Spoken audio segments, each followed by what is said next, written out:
The less you respond to negativity, the more powerful you become. This isn't just advice, it's survival.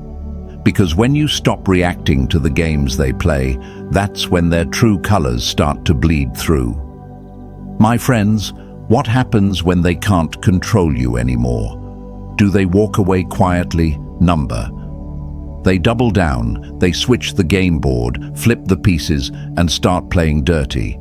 This isn't about logic anymore, it's about control. And trust me, they'll do anything to get it back. Before we dive deep into this dangerous game they play, hit that like button, press subscribe, and join me on this journey. Together, we're going to expose the manipulator's last resort, their final desperate hand when they realize they can't twist your mind any longer. Stay with me, because the power you're about to reclaim, it's yours to keep. Hey folks, imagine this. You're walking through a dense forest. The manipulator is like a predator lurking in the shadows, camouflaged, waiting. When you keep moving, when you stop falling into their traps, they don't give up. Number. They crouch lower, get quieter, more calculated. They shift from open attacks to silent ambushes. They become that snake coiled beneath the leaves, waiting for the right moment to strike again. That's what happens when they can't manipulate you. They evolve into something darker, more dangerous. But here's the lie they've fed you for so long. If I stand strong, they'll stop. No, my friends. The truth is, when they see they can't bend you, they play a new game, a dirtier game. And that's why we're here today, to learn how to see it coming, how to stand even taller when they come at you with their last desperate moves. Seneca once said, "We suffer more often in imagination than in reality." Manipulators thrive in that imagination. They plant doubts, twist perceptions, and make you question yourself. But the moment you wake up, the moment you see their strategy for what it is, they lose power. So let's break that cycle. Let's stop giving them the stage they never deserved. Stay with me, because this journey, it's not just about spotting manipulation. It's about owning your peace, guarding your mind, and walking away stronger. Type this in the comments right now. I choose my peace. Let the world know. Let yourself know. And don't forget, smash that like button and subscribe, because we're just getting started. Number 1, the shift from control to chaos. Why manipulators escalate. The greater the resistance, the greater the force applied. That's not just physics, my friends. That's human nature. Especially when you're dealing with manipulators. The moment they sense you pulling away, standing taller, refusing to bend, they don't retreat. They escalate. They shift from control to chaos, and it's deliberate. You've probably felt it before. One day, they're pulling your strings behind closed doors, quietly twisting your emotions, making you doubt yourself. But the moment you cut those strings, the moment you say, "No more," they don't just walk away. Oh no, they change the entire game. Picture this. You're playing chess with someone who's losing badly. Instead of admitting defeat, they suddenly sweep their arm across the board, knocking all the pieces to the floor. They couldn't win by the rules, so they make a mess and dare you to keep playing. That's exactly what happens when a manipulator feels their grip slipping. They turn from strategist to saboteur, and here's the part that gets you. They don't even care if they lose, as long as they make you feel like you're losing too. But here's the lie they've fed you, my friends. If you resist, the game ends. No, when you resist, the real game begins. The fear kicks in, doesn't it? Questions swirl in your mind. What if I've gone too far? What if I'm the problem now? That's the chaos they want. They want you second-guessing, doubting, apologizing for holding your ground. They know if they can't pull you back with guilt, they'll push you with fear. That's why when you pull away, they don't pull you closer. They try to make the ground beneath you unstable. Marcus Aurelius, the Stoic emperor himself, said, "The nearer a man comes to a calm mind, the closer he is to strength." But manipulators? They fear that calm. They fear your stillness because they can't move you anymore. So they escalate, they create noise, they stir up conflict. They may spread rumors, twist stories, or paint you as the villain. Why? Because control wasn't about love or connection. It was about keeping you small enough to fit in the palm of their hand. Let me ask you, how many times have you held back from standing firm because you feared what would happen next? That they'd lash out harder, make life uncomfortable. That fear is real, but it's not yours. It's the fear they planted, nurtured, and watered over time. And today, we rip out those roots. It will be difficult, because manipulators escalate in ways that feel personal. They know your soft spots, your insecurities. But remember this, escalation is a sign of your progress, not your failure. They escalate because what you're doing is working. They're losing grip. They're desperate. And desperation is noisy. Stay with me, because we're not done yet. We're just pulling back the curtain on their playbook. But for now, I want you to plant your flag in the ground. I want you to write this in the comments, shout it to the world, and more importantly, declare it to yourself. I won't play their game.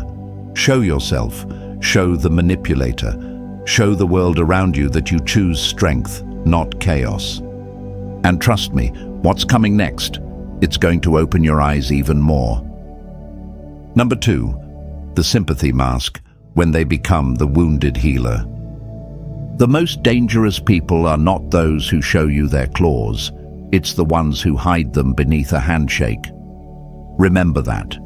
Because when manipulators realize they can't control you with guilt, with fear, or even with chaos, they pull out their last disguise. They become the victim, but not just any victim. They become the wounded healer, the one who's been trying so hard, the one who's just misunderstood, the one who somehow ends up needing you to save them. Imagine you're walking through a battlefield. You've set your boundaries, stood your ground, refused to surrender. And just when you think the fight is over, they drop their sword, fall to their knees, and cry out, "Why are you hurting me?" Suddenly, you're not the defender. You're made out to be the attacker. That's how they flip the game. They switch from predator to prey in the blink of an eye. And here's the thing, my friends, empathy kicks in. Of course it does, because you care, because you're human. You start to wonder, maybe I was too harsh. Maybe they really are hurting. Maybe I should help. That's the sympathy mask at work. And trust me, it's no accident. It's calculated. It's strategic. When all their other moves fail, they bank on one thing, that your heart will override your logic. But here's the lie they're feeding you. If someone is hurting, it's your job to fix it. No, my friends. Compassion doesn't mean carrying someone else's burden at the expense of your own well-being. Marcus Aurelius said it best, "Do not be ashamed to help yourself, for you are responsible for yourself." And that includes protecting yourself from emotional traps like this one. Let me give you an example. There was a guy I know, let's call him David. He was in a friendship that felt more like a rescue mission. Every time David pulled back, set limits, or focused on himself, this friend would spiral. He'd text long messages about feeling abandoned, about how no one ever really cared for him, and every time David would drop what he was doing to help, to reassure, to fix. But the pattern never changed. The crisis always returned. And that's when David saw the truth. This wasn't about healing. It was about control dressed as need. Manipulators use this wounded healer act to make you feel responsible for their healing, And when you feel responsible, you let your guard down. You let them back in. But ask yourself, when has helping them ever led to lasting change? That's the gut check.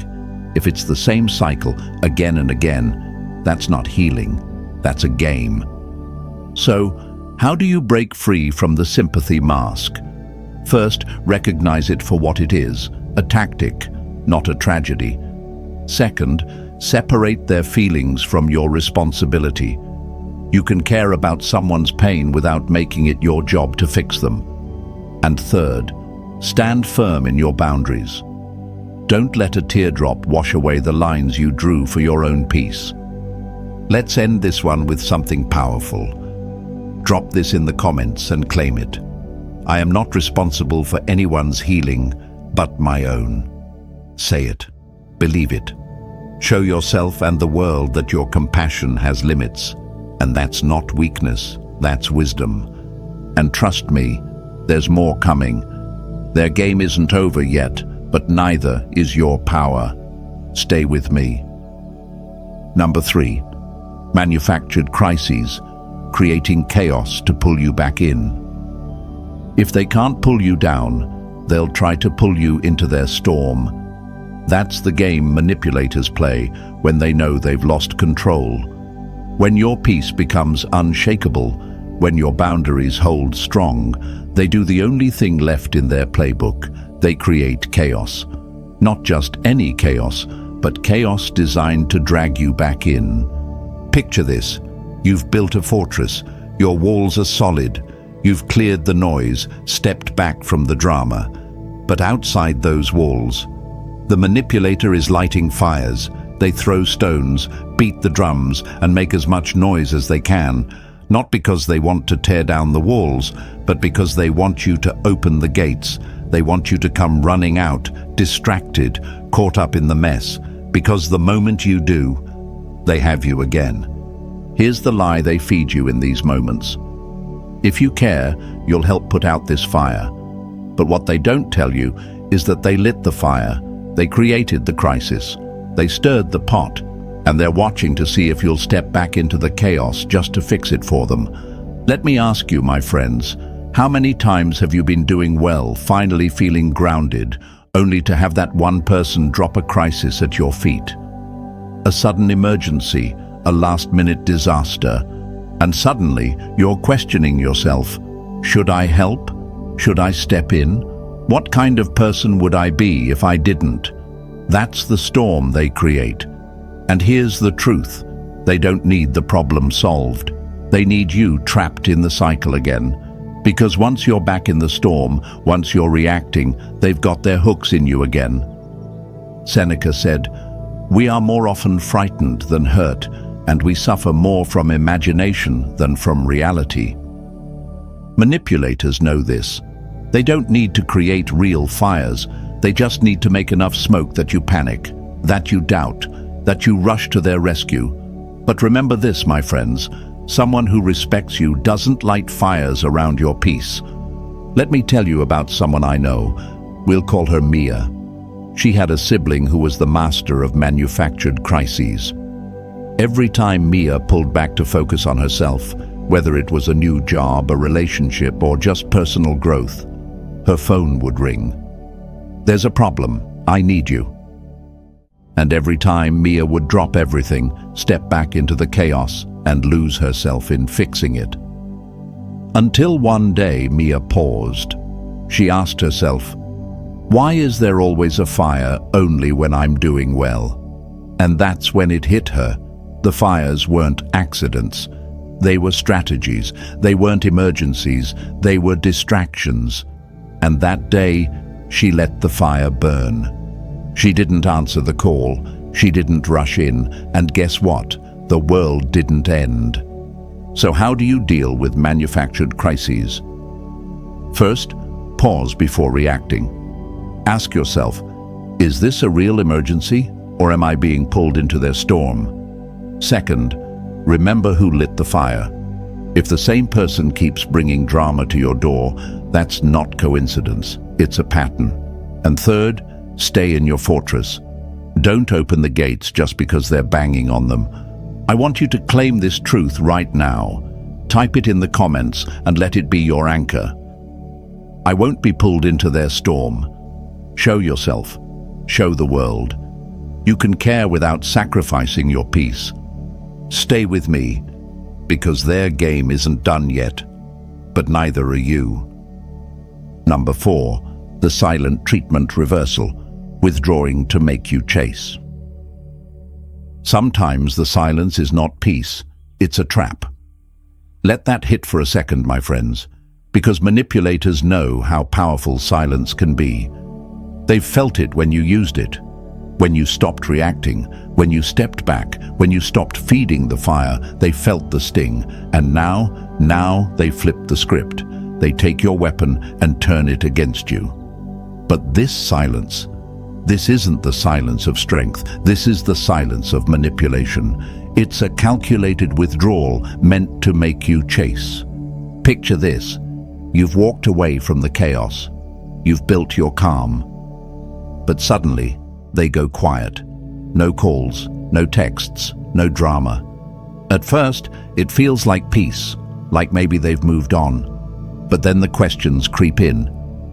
Why are they so quiet? Are they okay? Did I go too far?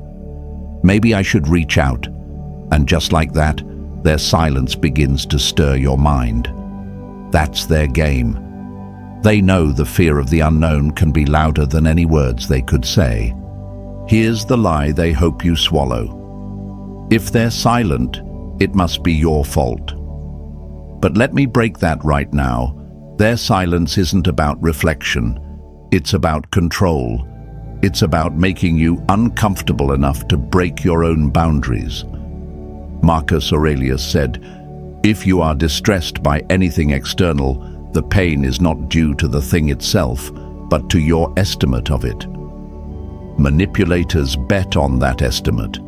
They bet that your imagination will torture you more than they ever could. But here's what they don't want you to realize. Silence is only power when it comes from a place of peace, not strategy. Their silence is a weapon. Yours? It's a shield. There's a big difference. And when they pull back, it's not to give space, it's to create anxiety. Let me share a story. There was a guy I know, let's call him Aaron. He ended a toxic relationship, stood firm on his decision, and walked away. No contact, healing, peace. But then, out of nowhere, she went silent too. No angry texts, no dramatic posts, nothing. And at first, Aaron felt relief. But days turned to weeks, and that silence started whispering doubts in his ear. Maybe she's over me. Maybe I was too harsh. Should I check in? That's the trap. But Aaron, he caught it. He realized her silence wasn't peace. It was bait. A tactic to make him break first, and he didn't. He let the silence hang, and eventually she broke the quiet with the same old patterns. So how do you face the silent treatment reversal? First, recognize the tactic. Their silence is strategic, not sincere. Second, own your own quiet. Don't let their withdrawal force you to abandon your boundaries. And third, remember your why you stepped back in the first place. The goal isn't to win the silence game, it's to keep your peace. Let's make this a declaration right now. Write it in the comments, stamp it into your spirit. I stand strong in silence. Show yourself, show the world. Let them know that their silence won't make you fold, because the game continues, but so does your strength. Stay with me. What comes next? It gets even clearer. Number 5, poisoning your reputation, turning others into weapons. If they can't control you, they'll control how others see you. That's the next move in the manipulator's playbook. My friends, when their grip on you slips, when they realize you won't bend, break, or bow, they don't just walk away defeated. They switch tactics. They pick up a different weapon, your reputation. Imagine this. You've closed the door, stood your ground, refused to let their chaos back into your life. But instead of banging on that door, they start knocking on other doors, whispering, twisting stories, planting seeds of doubt in the minds of those around you. They know if they can't reach you directly, they can still make your world smaller by turning others against you. And they do it quietly. Subtle jabs, loaded questions, vague comments that make people wonder, what's really going on here? Here's the lie they want you to believe. If others doubt you, maybe they're right.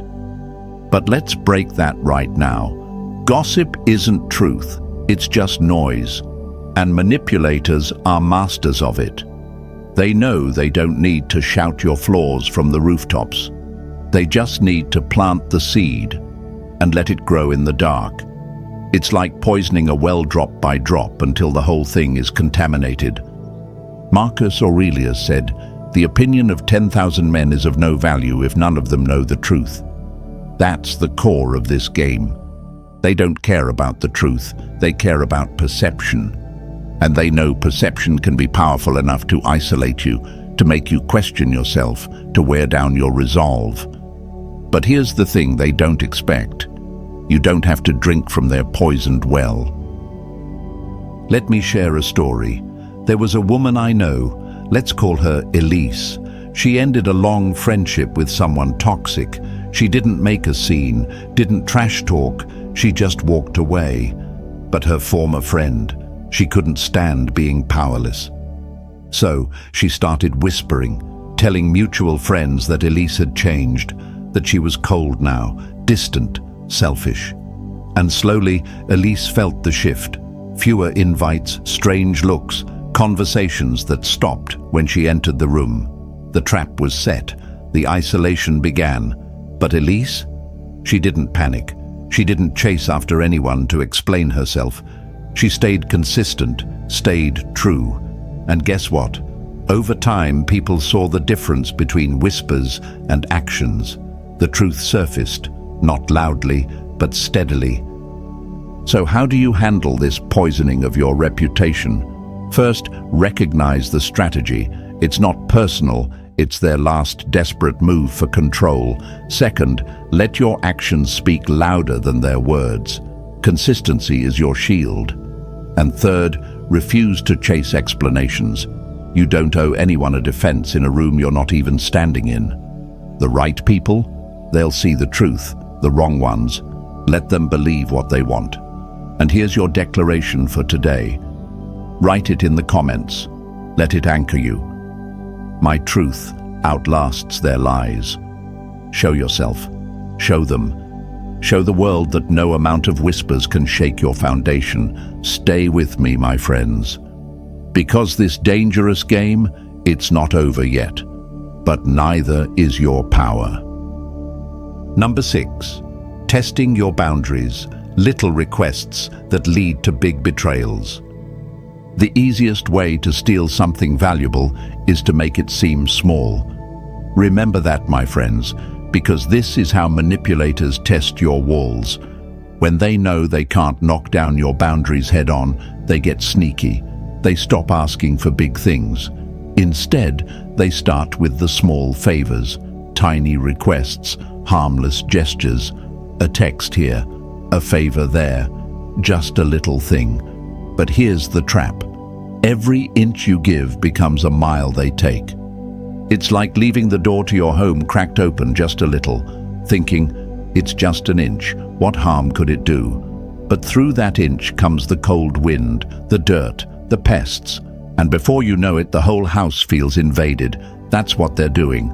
They test your defenses not with battering rams, but with whispers, small asks that seem so innocent until they're not. Let me ask you something. How many times have you thought, it's just this once, it's no big deal. I'll help them out just this time, only to find yourself in the same cycle again. That's no accident. Manipulators are masters of creeping boundaries. They know if they ask for too much too fast, you'll say no. So instead, they ask for less, just enough to get you comfortable, to get you doubting whether saying no makes you cold or heartless. And once that door is open, They step through like they own the place. Here's the lie they want you to believe. If I say yes to this, it's just being kind. But kindness without limits becomes a weapon against you. Seneca said, "No man is free who is not master of himself." And mastery, my friends, means knowing when a small favor is really a big test. Let me share a story with you. There was a guy I know, we'll call him Ryan. He ended a toxic relationship but stayed polite, civil. One day, his ex reached out with a simple request. "Hey, could you help me move this weekend? Just a few hours." It felt harmless, friendly even. Ryan, being the good-hearted person he is, said yes. And you know what happened? One favor turned into another, then another. Slowly, Ryan found himself back in her orbit, not because he wanted to, but because he let small cracks open the door again. It took him months to recognize it wasn't about help. It was about control. So how do you stop someone from testing your boundaries with these small asks? First, recognize the pattern. If the same person who once drained you is suddenly asking for just one little thing, pause. Ask yourself, is this a need or a test? Second, remember why you set those boundaries in the first place. They weren't to punish, they were to protect. Third, hold the line, even when it feels uncomfortable, because discomfort now saves you pain later. Let's claim this together, my friends. Write it in the comments. My boundaries are non-negotiable. Say it, show it, feel it in your bones. You're not here to be chipped away, piece by piece. As we wrap this up, remember, manipulators only win when you forget your power. Stay grounded, hold your boundaries, and let truth outlast their games. If this spoke to you, like, share, and subscribe for more insights. And drop a comment below. I choose my peace. Let's keep growing together.